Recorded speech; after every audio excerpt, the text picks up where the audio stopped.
하나님 말씀 요한복음 20장입니다. 19절에서 23절의 말씀 한 절씩 교독하도록 하겠습니다.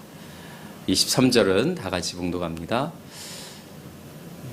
그날 곧 주간의 첫날 저녁에 제자들은 유대인들이 무서워서 문을 모두 닫아 걸고 있었다. 그때에 예수께서 오시어 그들 가운데 서서 너희에게 평화가 있기를 하고 인사하셨다. 이 말씀을 하시고 손과 얼굴을 보여주셨다. 제자들은 주를 보고 기뻐하였다. 예수께서 다시 그들에게 말씀하시기를 너희에게 평화가 있기를 빈다. 아버지께서 나를 보내신 것과 같이 나도 너희를 보낸다 하셨다.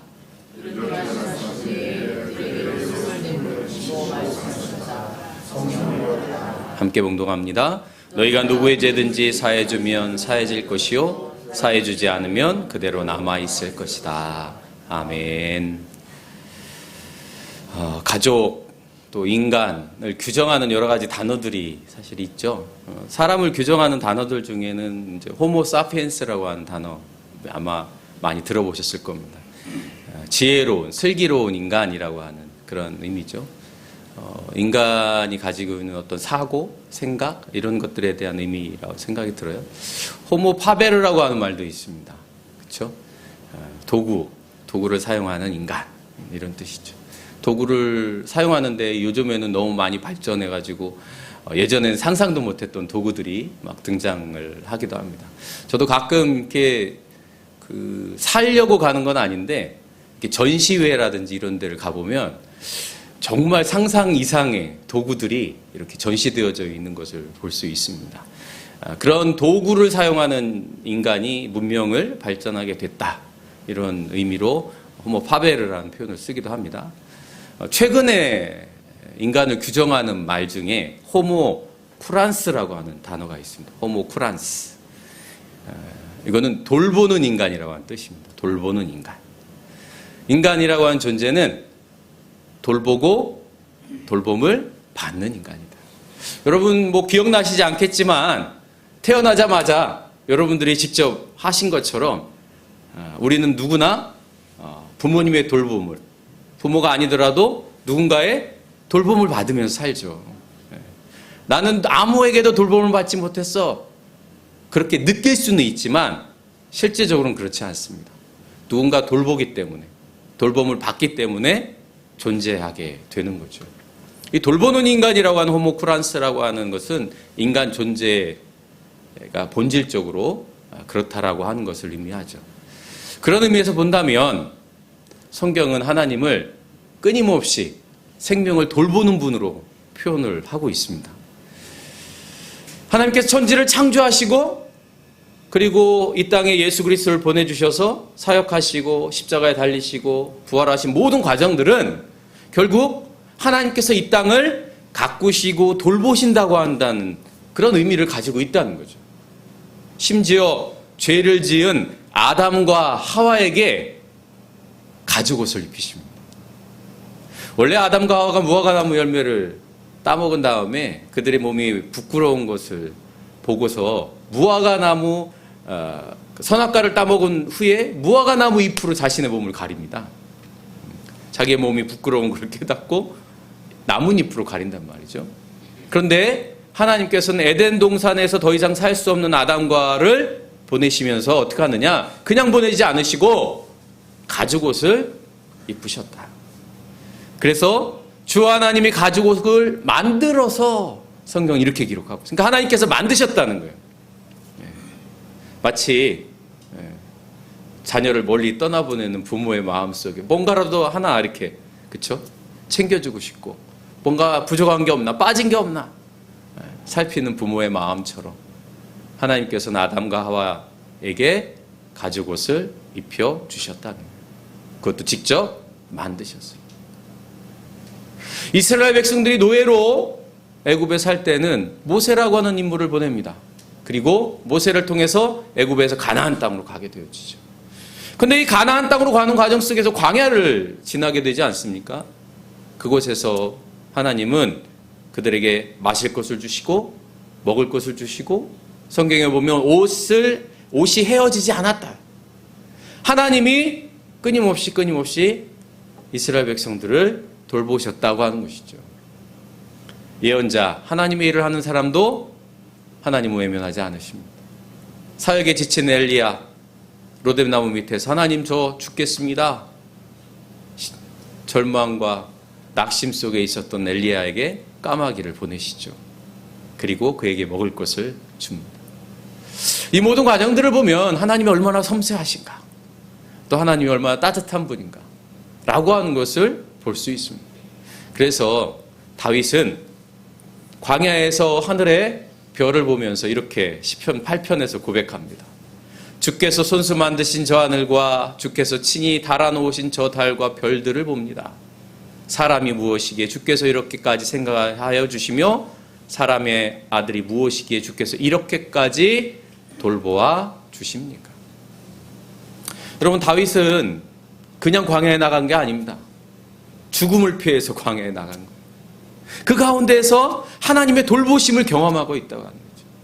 사랑하는 남우교회 성도 여러분, 혹시 우리가 인생의 길을 위해서 때로는 여러 가지 계획과 또 실행하는 가운데에서 실패하고 어려운 일이 있을 때 우리가 절대로 잊지 말아야 할 것은 하나님이 우리를 끊임없이 돌보시고 있다고 하는 사실.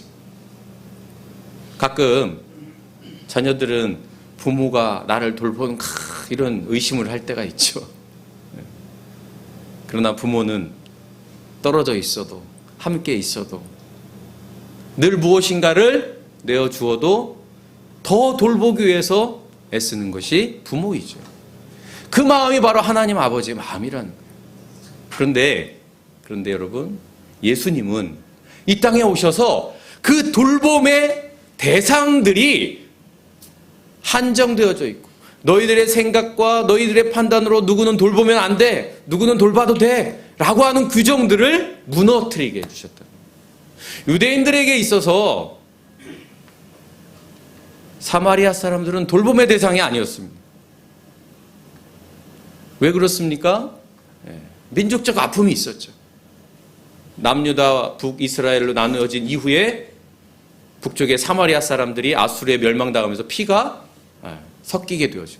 결혼이나 이런 과정을 통해서. 유대인들은 그들을 더러운 존재로 생각했어요. 그러니까 그들은 하나님의 백성에서 떠난 사람들, 버림받은 존재, 돌봄의 대상이 아닙니다. 그런데 예수님은 어떻게 합니까? 선한 사마리아의 비유에서도 그 선한 사마리아가 강도 만난 사람을 돌보았고, 그것이 바로 이웃이다라고 하는 것을 말씀해 주실 뿐만 아니라 사마리아 수가성의 여인도 돌보신다고 하는 사실. 그뿐만이 아니죠. 이방인들도 돌봅니다.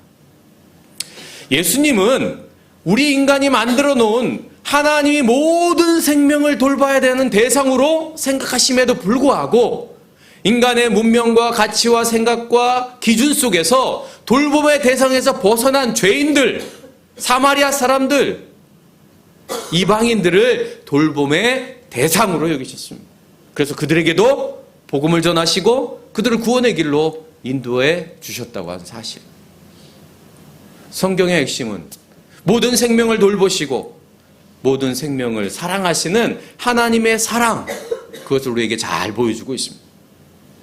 그런데 돌봄의 대상들을 파괴하는 가장 극단적인 행위가 바로 전쟁이죠. 미사일은 선한 사람, 악한 사람, 구원받을 사람, 구원받지 못할 사람, 돌볼 사람, 돌보지 말아야 될 사람 구별하지 않습니다. 떨어지면 다 죽는 거예요. 이런 전쟁을 일삼는 사람들, 지금 화해 분위기 속에서 어떻게 하든지 세계가 기다리고 있는데 여전히 전쟁을 멈추지 않으려고 하는 사람이 있죠. 그러한 사람이 이스라엘 사람이라고 하는 게 참 아이러니한 것 같아요. 네타냐후.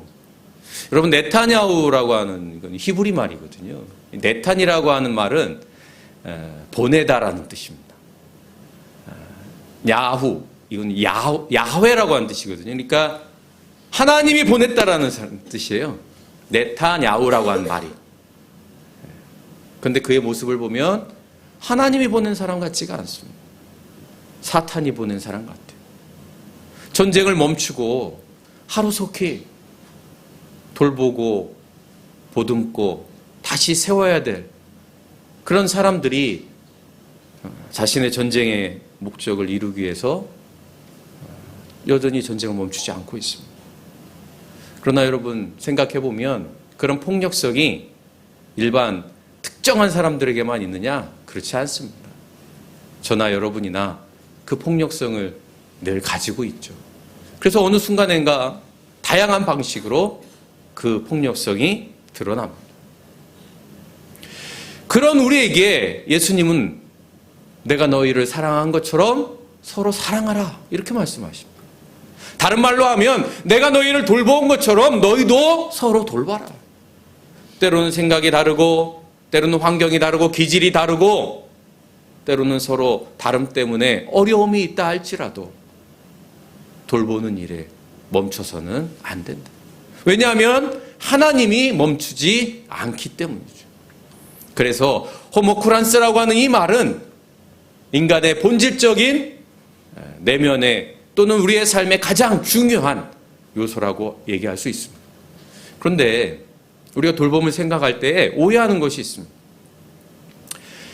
그 오해는 어디서부터 시작되느냐? 많이 가진 사람이 적게 가진 사람을 돌봐야 하거나 힘이 센 사람이 힘이 약한 사람을 돌봐야 된다고 생각하는 거예요.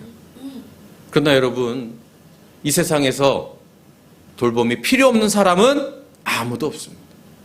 어른이 아이를 돌보는 이유는 어른이 강하거나 또는 어른이 더 지혜롭거나 또는 어른이 더 훌륭해서 아이를 돌보는 것이 아닙니다. 오히려 그 돌봄을 통해서 기쁨을 얻고 평화를 얻을 수 있죠. 그래서 돌본다고 하는 것은 저와 여러분이 살아가는 데 있어서 반드시 늘 이루어져야 하는 일들이라고 하는 거예요. 우리 박성호 집사님, 제 친구이기도 한데 예전에 통화할 때 그 아파트 지하에서 이렇게 개하고 산책한다고 그런 이야기를 들었어요. 비가 오는데. 근데 원래 그 강아지는 우리 집사님이 키우려고 데려온 강아지가 아니었습니다. 딸이 하도 얘기해가지고 데려왔는데 보통 그런 경우 어떻게 합니까? 이제 아빠한테 미루죠. 산책하는 것도. 근데 저는 그 이야기를 들으면서 그런 생각이 들었어요. 야, 강아지와 함께 산책한다고 하는 것. 여러분, 이 교회 주변에도 그런 분들 많거든요. 막 큰 개 2마리 막 끌고 다니는 분들이 계세요. 근데 그런 분들의 표정 속에 막 지겹거나 그러지 않아요. 함께 걷고 함께 강아지를 보듬고 하면서 얼굴에 미소가 지어져요. 다시 말하면 인간이라고 하는 이 아주 선한 속성 중에 하나는 돌본다는 거예요. 여러분, 때로는 자녀를 돌보는 것이 힘들고 어렵지 않습니까? 누군가를 돌본다는 것, 또 나이 드신 부모님을 돌본다는 것, 어렵고 힘든 일이기도 하지만 그러나 그 속에서 느껴지는 하나님의 사랑과 또 손길을 경험하시는 저와 여러분이 될 수 있기를 바랍니다. 그럼에도 불구하고 여러분, 사회는 점점 이 돌봄으로부터 벗어나고 자꾸 돌봄을 하지 않는 사회로 돌아가는 것 같아요. 내가 돌보고 싶은 사람만 자꾸 돌봐요. 그러다 보니까 어떻게 합니까?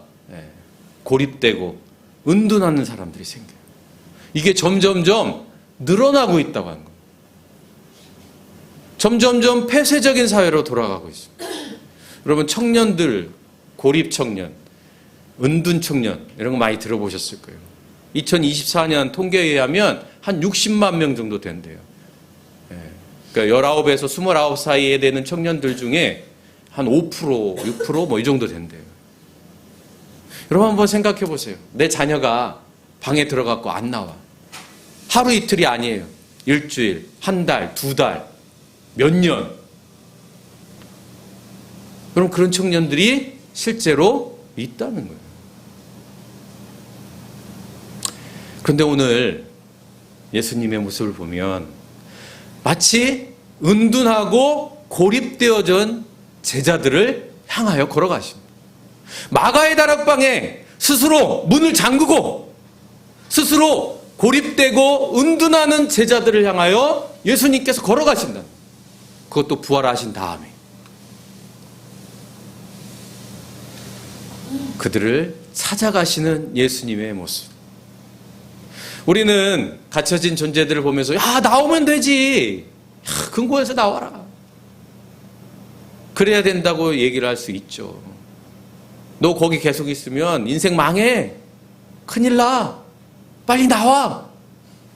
그러나 여러분, 예수님은 그들을 그 공간에서 나오게 하지 않으시고 나오게 하기 위해서 어떻게 했느냐? 먼저 들어가셨다는 거예요. 우리가 여기에 주목해야 돼요. 그들의 마음속에 먼저 들어가야 된다는 거예요. 그들의 공간 안으로 들어가야 된다는 거예요. 고립되고 은둔된 존재들, 그래서 돌봄을 필요로 하는 수많은 사람들 안으로 우리가 먼저 들어가야 된다는 거예요. 예수님은 부활하시고 그들에게 들어가셨습니다. 찾아가셨다고 하는 거예요. 사랑하는 남우교회 성도 여러분, 우리 주변에 그런 분들이 많아요. 제가 교회를 개척하고 한 3년 동안 여기 21통 통장을 한 적이 있습니다. 근데 여러분, 이 통장을 하면 집에 이렇게 갈 수 있거든요. 통장이라고 얘기하면 문도 잘 열어줍니다. 목사라고 하면 잘 안 열어줄 텐데 통장이라고 하면 잘 열어줘요. 전입을 하면 전입 사실 확인서인가 그거를 해야 되거든요. 그런데 가보면 혼자 사신 노인분들 또는 가까운 데에 한번 들어갔는데 정말 여러분도 뭐 방송을 통해서 들어보신 그런 이렇게 짐이 막 쌓여 있고 정리되지 않고 청소되지 않고 이런 분들 계시거든요. 그런 분들에게 가서 도움이 필요한 게 뭔지 그걸 물어보고 또 제안을 해서 또 동사무소에 알려서 도움의 손길을 받기도 하고 그랬습니다. 우리가 몰라서 그렇지 사실은 그런 사람들이 그런 존재들이 많아요. 여러분 1인 가구들이 얼마나 많습니까? 그래서 고독사 이런 경우도 많잖아요. 우리 주변에 그런 분들이 많아요. 근데 예수님은 그들에게 찾아오셔서 너희에게 평안이 있기를 이라고 말씀하십니다. 그들을 축복합니다. 실패한 존재, 버림받은 존재로 여기지 아니하시고 그들에게 다가가셔서 그들의 공간 안으로 들어가셔서 그들을 축복하십니다. 여러분 악동 뮤지션 웬만한 분들은 다 아실 겁니다. 유명한 뮤지션이잖아요. 부모님이 또 몽골 선교사여서 기독교인들은 또 관심 있게 보는 뮤지션입니다. 근데 이수연, 이찬혁이라고 하는 이 남매잖아요. 2년 전에 이수연이라고 하는 이 친구가 살이 많이 쪄가지고 걱정도 되고 그랬었는데 최근에 한 방송에서 자기가 2년 동안 은둔 생활을 했다고 하더라고요. 희끼꼬머리였다 이렇게 표현을 합니다. 그래서 커튼을 싹 닫아놓고 음식은 주문해서 먹고 게임을 막 했다. 그래서 밤인지 낮인지 분간을 할 수 없었다고 합니다. 여러분 한번 생각해 보세요. 믿음을 갖고 있는 청년 아닙니까?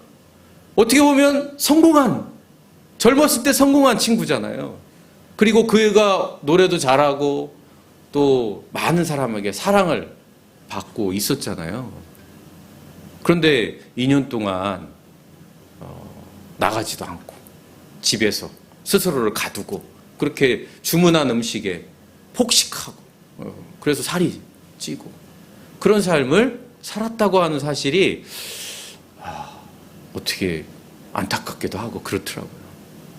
근데 그 오빠 이찬혁이라고 하는 친구가 이수연한테 곡을 선물을 했어요. 근데 그 곡에 노래가 오픈 더 도어, 그다음에 해피 프레쉬 이렇게 이런 가사가 있대요. 그러니까 정말 이수연 표현대로 햇빛을 본 적이 없다는 거예요. 근데 이런 가사를 가지고 이수연에게 끊임없이. 그래서 이찬혁이가 이 이수연 자기의 여동생을 밖으로 끌어내기 위해서 2년 프로젝트를 했다고 그렇게 이야기를 하더라고요. 그래서 첫째는 수연이의 인생을 프로듀싱 한다고 생각해요. 그럼 프로듀싱이라고 하는 것은 단순히 작사, 작곡한다는 의미가 아니거든요. 총체적으로 음악을 만드는 겁니다. 그러니까 자기 동생의 인생을 통합적으로 보는 거예요. 한 가지 문제만 보는 거예요. 우리가 보통 가족들에게는 더 냉정하고 이성적으로 말하잖아요. 야, 너 그렇게 하면 안 돼. 막 커튼 억지로 막 열고 빨리 나와 이렇게 얘기하잖아요. 그런데 오빠가 이찬혁은 노래도 만들어주고 그가 조금씩 그 시간이 한 달, 두 달이 아니고 2년이라고 하는 시간을 가지고 끊임없이 관계를 맺고 끊임없이 이야기를 나누고 그리고 규칙적으로 몸을 움직이게 하고 그리고 더 중요한 것은 자신의 동생 문제아로 보지 않고 잘 피어나게 하고 싶었다 이렇게 이야기를 하더라고요. 사랑하는 남교회 성도 여러분, 우리는 가끔 자기만의 동굴 속으로 다 들어갑니다. 아무리 기쁘고 감사하고 즐거운 인생을 살고 싶은 마음이 늘 있지만 그럼에도 불구하고 우리는 제자들처럼 마가의 다락방이라고 하는 곳에 문을 잠가두고 스스로 가두고 절망, 낙심, 허탈함 속에서 스스로를 가두게 되죠. 그때 예수님이 아유 내가 너희들을 어디서 어떻게 했는데 얘기하지 아니하시고 그들 속으로 들어가셔서 그들의 삶을 완전히 바꿔놓으십니다. 절망 속에 버림받은 존재로 스스로 그렇게 생각했던 제자들을 향하여 주님 말씀하십니다. 내가 너희를 보낸다. 아버지께서 나를 보내신 것처럼 나도 너희를 보낸다. 사명을 주시고 비전을 주시고 소망을 주신다. 마치 찬혁 오빠가 수연 동생에게 조금씩 다가갔던 것처럼 예수님은 그 문을 통과하셔서 그들의 마음속에 다가가시고 그리고 소망을 주신 것이죠. 그리고 성령을 받으라 라고 말씀하십니다. 여러분 마가의 다락방이 어떤 공간입니까? 예수님과 제자들이 최후의 만찬을 했던 공간입니다. 십자가를 지시기 전에 제자들과 함께 음식을 나누면서 그리고 죽음을 향하여 걸어갔던 공간이 마가의 다락방. 근데 그 마가의 다락방에 제자들이 절망과 낙심 속에 모여 있습니다. 그런데 예수님께서 그 공간을 바꿔내십니다. 햇빛도 비치지 않았던 이수연이라고 하는 뮤지션의 그 방을 조금씩 햇빛으로 따뜻함으로 담아내려 했던 그 오빠의 마음처럼 오늘 예수님께서 제자들에게 다가가셔서 절망과 낙심과 허탈함이 아니라 성령의 충만함으로 바꾸어내십니다. 그리고 찬란하게 꽃을 피워내십니다. 우리는 제자들의 삶이 그 이후에 어떻게 됐는지 잘 압니다.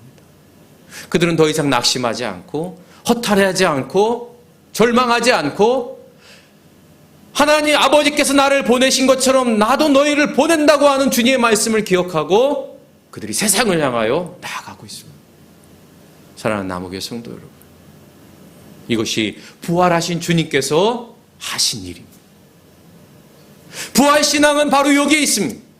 저와 여러분이 부활신앙을 가지고 있다면 우리는 또 다른 누군가에게 찾아가서 그들의 마음의 꽃을 피워내는 그러한 삶을 살아야 합니다. 그러기 위해서 어떻게 해야 합니까? 성령 충만하실 수 있기를 바랍니다. 주님 주시는 은혜와 주님 주시는 성령의 능력으로 저와 여러분이 누군가의 삶을 다시 새롭게 태어나게 하는 그러한 통로가 되기를 주님의 이름으로 축복합니다. 그때 저와 여러분을 통해서 부활하신 주님께서 다시 이 땅에 새로운 역사를, 새로운 은혜를 만들어가게 될 줄로 믿습니다. 그래서 여러분과 제가 축복의 통로, 은혜의 통로, 부활의 통로가 되는 귀한 삶이 되기를 주님의 이름으로 축복합니다.